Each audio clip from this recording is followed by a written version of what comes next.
Donc, j'avais anticipé tout à l'heure, donc je le répète, on va avoir les témoignages de deux agriculteurs, deux éleveurs, un corrézien et un dans le Cantal, que je vais d'ailleurs appeler tout de suite. Donc, dans un premier temps, Stéphane Martignac, donc, qui est conseiller spécialisé herbe et fourrage au changement climatique à la Chambre d'agriculture corrézienne. Donc, Stéphane, vous êtes tout seul. Adrien Delmont, éleveur bovin viande en Corrèze, qui est en GEC, 4 associés, 180 hectares, Vaux sous la mer. Enfin, on verra le profil de Monsieur Delmont. On n'a pas pu être là Oui, aujourd'hui pour des raisons personnelles. voilà, petits Donc, soucis. C'est moi qui le représente, oui. c'est vous qui le représentez aujourd'hui. Merci. Ensuite, j'accueille Vincent Roussel du GAEC Roussel dans le Cantal. Je vous invite à venir tout de suite parce qu'on pourrait peut-être avoir des échanges interactifs. Donc, vous êtes éleveur dans le Cantal en système bovin viande salaire avec engraissement de génisse sous signe officiel de qualité, 150 hectares, 110 vaches allaitantes. Et vous êtes accompagné aujourd'hui par Laurent Bouscara, qui est conseiller spécialisé à la Chambre d'agriculture du Cantal. Voilà, on va commencer. On va vraiment là, on sort un peu des présentations, on va partir sur questions-réponses. Et bien sûr, il y aura aussi un échange avec vous tout à l'heure, parce que je pense que leur expérience va susciter quelques questions. Alors, on va commencer directement avec vous, Stéphane Martignac, donc, qui représentait l'éleveur, Monsieur Delmont. Alors, est-ce que vous pouvez nous présenter? Alors, on va afficher, voilà, tout de suite, Oui. une petite carte d'identité de l'exploitation de Monsieur Delmont, mais si vous pouviez en Ouais. quelques mots nous dire, nous décrire la physionomie de cette exploitation. Alors, tout à fait. On se trouve en Corrèze, Basse-Corrèze. Donc, pour ceux qui connaissent, c'est sur le secteur de Brive-la-Gaillarde. Donc, on est sur un GAEC à 4 associés, donc les 2 fils et les 2 parents. On a une surface de 186 hectares, dont 6 hectares de luzerne. Là, on est sur un élevage bovin viande avec la particularité, on va dire, du territoire où on fait du veau sous la mer. Donc, c'est un veau qui a moins de 5 mois nourri exclusivement avec le lait de la mer ou des complémentations à côté, mais c'est un veau jeune. Et à côté, ils font aussi donc de la vente de reproducteurs, plus du broutard. Chez ces producteurs-là aussi, on a mis en place pas mal de choses, et notamment des cultures, et avec 8 hectares d'orge, 8 hectares de métail-grains qui sont récoltés chaque année, et avec 6 hectares de maïs qui vont soit en ensilage, soit en grains, suivant les aléas climatiques. D'accord. Alors, quel a été l'élément déclencheur sur cette exploitation pour réfléchir à mettre en place un changement de conduite ou adapter l'exploitation au changement climatique?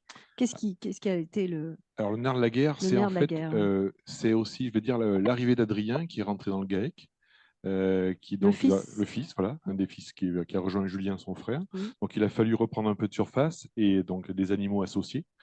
Et puis on a connu des années climatiques difficiles, notamment des sécheresses estivales, et qui avant la stratégie était vraiment sur des récoltes de fourrage. Donc on faisait des stocks et après on gérait le pâturage tant bien que mal. Et donc c'est lors d'une formation, puisqu'on invitait tous les jeunes qui s'installaient à venir en formation herbe, mais il y a Adrien qui est venu et on a redécoupé l'exploitation par lot d'animaux et en refaisant du pâturage efficient. Et là, c'est ce qu'on voit Oui, à alors l'image. justement, quels ont été les La première, changements marquants qui ont la été première, apportés ouais. ou qui sont en train d'être apportés? Parce que Alors, peut-être tout n'est pas ça, terminé sur là, l'exploitation. c'est terminé dans le sens où D'accord. la mise en place du pâturage tournant a été vraiment effective et réussie, puisqu'on a fait le calcul théorique en salle et après, il est rentré chez lui un petit peu perturbé. Je me rappelle à l'époque parce que enfin, ça remettait tout en cause le système et surtout ça permettait de voir que le maïs n'était plus obligatoire sur l'exploitation telle qu'elle était. Donc, avec la mise à l'herbe chez lui, c'est grosso modo 15 jours à 3 semaines de précocisation sur la mise à l'herbe, donc moins de stock. Et c'est surtout, enfin, autant, 15 jours à l'automne. Et tout a été redécoupé chez lui sur des temps de présence de 2 à 3 jours maximum. Donc là, on voit deux images avec, là, c'est tiré de la vidéo de témoignage qu'on a fait avec lui, où toutes les parcelles ont été redécoupées en paddocks, ce qui a obligé en fait à redimensionner, enfin, à remettre de l'eau au bon endroit, puisque c'est l'abreuvement Oui, qui posait le problème. oui. Donc j'ai proposé de tirer les tuyaux et ils ont posé des tuyaux avec ne serait-ce qu'une petite charrue avec un boulet, on fait un premier passage pour ouvrir et on va venir accrocher le tuyau derrière, un deuxième passage. Donc on n'enterre pas le tuyau très profond, on est à peu près à une vingtaine, trentaine de centimètres, mais on sait où il passe et on va éviter de venir labourer derrière. Mais ça permet en tout cas, une parcelle qui était mal pâturée par exemple, sur le site de Varese, parce qu'il y a 2 sites d'exploitation qui sont distants à peu près de 15 km, ben sur un des sites, il y avait une parcelle qui faisait 4 hectares, qui était toujours mal pâturée, où on avait beaucoup de fétuques et peu de légumineuses. Ben, le fait d'avoir remis un point d'eau central bien positionné, on a redécoupé en 4, et dès l'année d'après, le trèfle est apparu naturellement, Donc, puisqu'on a refait la lumière. les changements, ils ont été réfléchis quasiment à la parcelle, en fin de compte. À la parcelle, oui. Voilà. Pour chaque, on va dire, pour chaque lot d'animaux, on a redécoupé à la parcelle. Ouais. D'accord. Et au niveau des cultures, métailles, sorgho, c'est des nouvelles cultures qui ont été apportées Oui. dans ce projet-là Alors, d'adaptation? oui, tout à fait, puisque traditionnellement, eux, ils faisaient des céréales pures et on est passé sur des métailles pour essayer d'enrichir et trouver de la protéine, puisque le point faible, ça peut être la protéine. Donc, on a associé des légumineuses avec les céréales que l'on avait, et ce qui leur a permis en fait de faire des métailles. Alors, c'est vrai qu'on ne va pas faire des rendements, on va pas péter les scores. Enfin, grosso modo, si on veut faire partir des clubs des 100 quintaux, il nous faut 2 hectares. C'est-à-dire qu'on fait du 50 quintaux quand tout se passe bien. Mais par contre, on a un taux de protéines qui est plutôt très intéressant. Et là, ça permet en tout cas de redonner l'autonomie pour l'exploitation. Et d'une année sur l'autre, je suppose que ils changent les cultures en fonction aussi. Alors, Après, il y a des années qui vont bien pour le, pour le métail, d'autres moins. Est-ce que voilà. c'est tout l'aléa de la profession? Et puis du métail, on sait toujours ce qu'on sème, on ne sait jamais ce qu'on récolte. Donc il y a des fois des bonnes années où on peut avoir du 14, 15, 16% de protéagineux, enfin donc de protéines même dedans. Donc ça c'est plutôt bien. L'objectif c'est d'avoir à peu près 30% de protéagineux en grains dans le mélange. Et puis il y a des années malheureusement on n'est qu'à 10%. Mais on est sûr que, quelle que soit l'année climatique, on a toujours une des 4-5 espèces que l'on mélange qui fonctionne. D'accord. Et alors aujourd'hui, est-ce qu'il y a suffisamment de recul pour dire que ces améliorations qui ont été apportées, elles sont efficientes ou pas? Ou est-ce que c'est un peu trop tôt? Alors, elles sont efficientes, mais si je regarde un petit peu le cas particulier quand même de l'automne 2023 et le 2024 qui a été copieusement arrosé, si tant est que les projections qu'on a présentées jusqu'à présent étaient plutôt sèches, je pense que c'est un peu partout pareil, mais en Corée, cette année, on a battu des records au niveau pluviométrie. Et en fait, le système qu'on avait bâti, ce qu'on se rend compte, c'est qu'on a eu des soucis. Concrètement, ils font de l'orge-pois, donc c'est un autre métail qui est mis en place. Il y a eu un semis à l'automne, et il y a une parcelle qui, malheureusement, c'est sur des limons un peu profonds, et par contre, qui a l'humidité qui remonte, puisque c'est des parcelles qui sont drainées sur la plaine de Saint-Viance, pour ceux qui connaissent. Cette année, il y a eu de l'eau jusqu'à hauteur, pas tout à fait de la table, mais pas loin. Ce qui veut dire qu'au mois de mars, il y a eu un second semis de céréales de printemps avec le pois qui a été semé. Et malheureusement, ça n'a pas poussé des non choses qui plus. ne peuvent pas être anticipées de toute Voilà. manière. Et donc, du coup, sur ces parcelles-là, on secourt, on a mis une culture de printemps, notamment du maïs qui a été mis en place.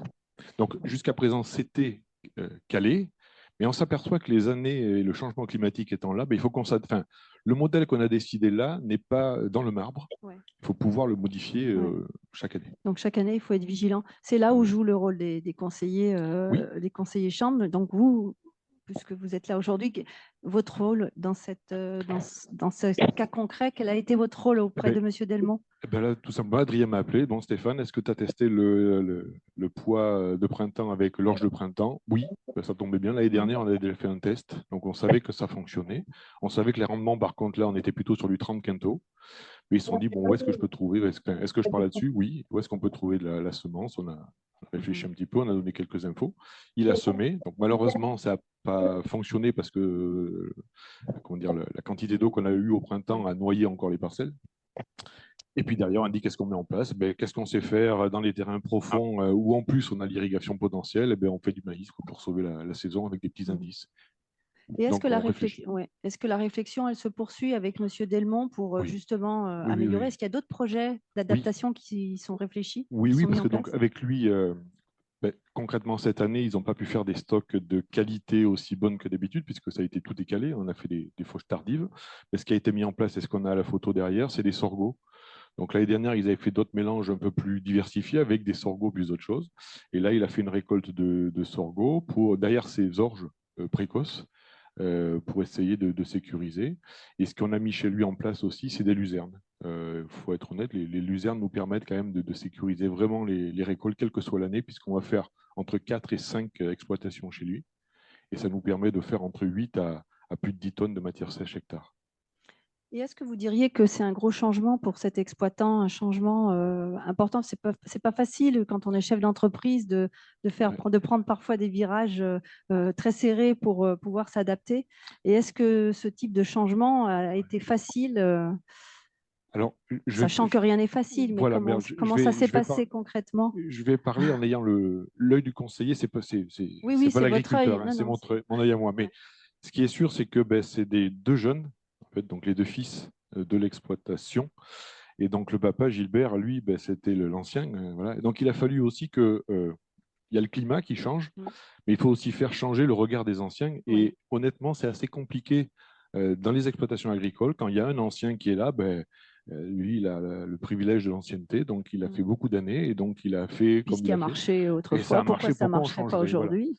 Ce qui veut dire que les jeunes étaient prêts à changer, donc ils avaient la chance quand même, et ils ont la chance d'avoir leur papa qui est plutôt intéressé, qui leur fait confiance, ils ont testé des choses, parce que l'arrêt du maïs, parce qu'il y a quelques années, ils Mm. ont arrêté le maïs, qu'ils n'en avaient plus besoin, donc ils sont passés de maïs en silage à maïs grain, Mm. et maïs grain qui a pu être vendu des fois qu'il n'avait pas forcément besoin. Ouais, Mais donc il a fallu convaincre le papa. les anciens. Mhm. Voilà, donc c'est compliqué, il y a le climat, mais il y a aussi le contexte de l'exploitation, et accompagnant pas mal d'agriculteurs, c'est vrai qu'il ne faut pas sous-estimer cette force-là des anciens. Mm. Et aujourd'hui, vous retranscrivez ce modèle-là sur d'autres exploitations? Oui, oui, oui, on a fait, alors, ben, justement dans le cadre du programme P3C, on avait fait des formations au changement climatique. Mm.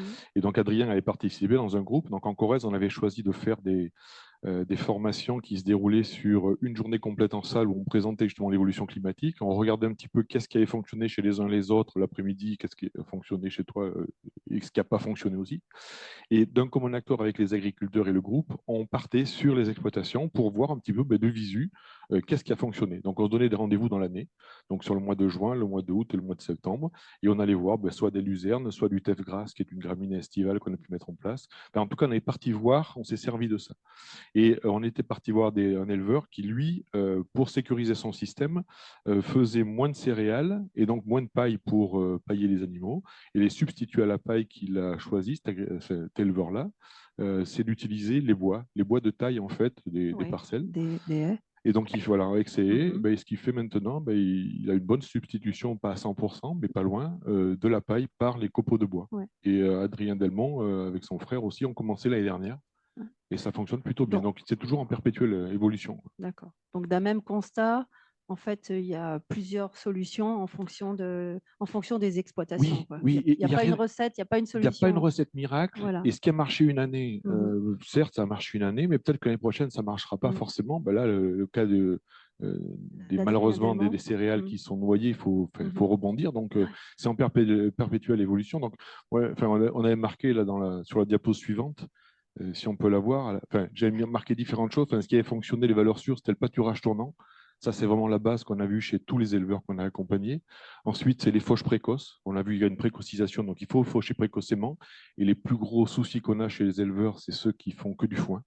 Là, on est plutôt inquiet par rapport à la capacité de résilience. Oui, c'est ce qu'on a vu ce matin dans la présentation. Oui. Voilà. Et ensuite, les luzernes. On s'aperçoit que nous, chez toutes les personnes qui ont des légumineuses, et notamment des luzernes, c'est beaucoup plus sécurisant en termes de, on va dire, autonomie fourragère, mais aussi autonomie protéique. Les associations qui fonctionnent, si ça marche avec l'herbe, ça marche aussi avec les céréales. C'est pour ça qu'eux, maintenant, sur le GAEC, ils font beaucoup de métailles. Et puis les semis à la volée, parce que Adrien aussi, avec son frère, il cherche, c'est une exploitation, il y a du veau sous la mer, donc il y a des contraintes un peu comme de l'astreinte de traite, comme les vaches laitières, ce qui veut dire qu'il faut que les opérations culturales soient le plus simplifiées possible. Et donc là, ils ont investi dans un quad avec un petit semoir, on va dire, centrifuge, pour permettre en fait de semer à la volée des prairies. Et ils ont même semé des céréales comme ça, en façon simplifiée. Ils ont investi maintenant dans une herse aussi, et ça fonctionne plutôt bien. D'accord. Et dans les améliorations possibles, vous parlez de la mise en place de haies. On en parlait ce Oui. matin. Donc ça fait partie des prochains projets. Alors voilà, ils ont commencé à le faire sur des parcelles qu'ils ont identifiées, puisqu'on a redécoupé en paddock. Et il y a des paddocks, il n'y a pas forcément assez d'abri pour les animaux. Et Adrien avait fait une formation avec l'arbre et l'utilisation de l'arbre fourragé. C'est-à-dire que ça peut servir d'ombre à un moment donné. Et si à partir du 15 août jusqu'au mois de septembre, on manque un peu de fourrage, pourquoi pas aller couper quelques feuilles. Et donc, lui, il a commencé à mettre quelques frênes et à en récupérer pour, à des endroits stratégiques pour essayer de redimensionner son exploitation. Très bien, merci Stéphane Martignac. Vous pouvez rester là, vous pouvez vous asseoir comme vous voulez. On va poursuivre avec Vincent Roussel.